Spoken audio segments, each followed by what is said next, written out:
بسم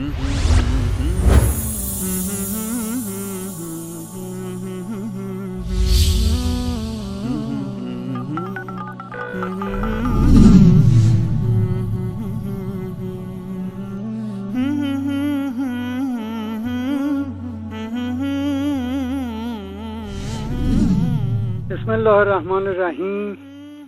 الحمدلله رب العالمین و الصلاة و السلام علی سیدنا و حبیب الهنا محمد مصطفی صلوات الله علیه و سلامه علیه.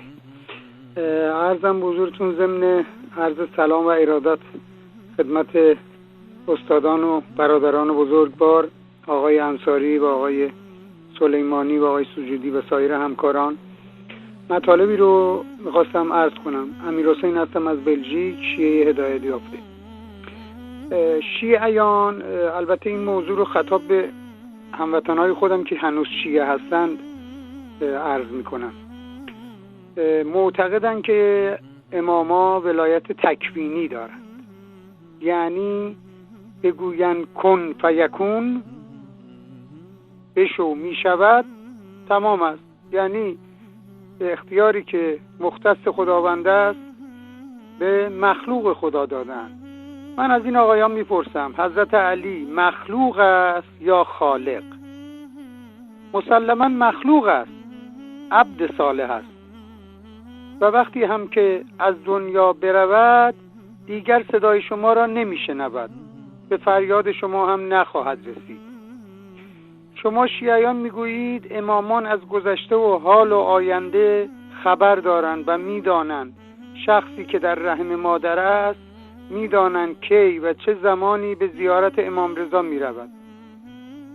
میشود همچین چیزی؟ بعید است، نمیشود.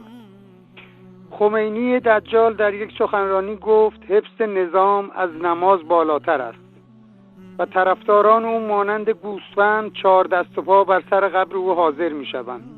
راست گفت خداوند بخشنده مهربان که اولئک کالانعام بل هم اضل.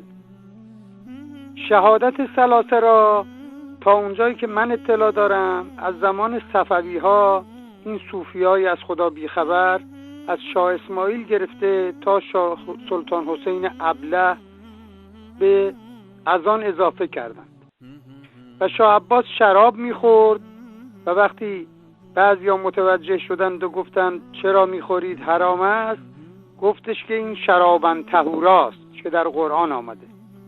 و همین آخوندا به این ظالمان و جنایتکاران میگفتن از سلطان ذل الله.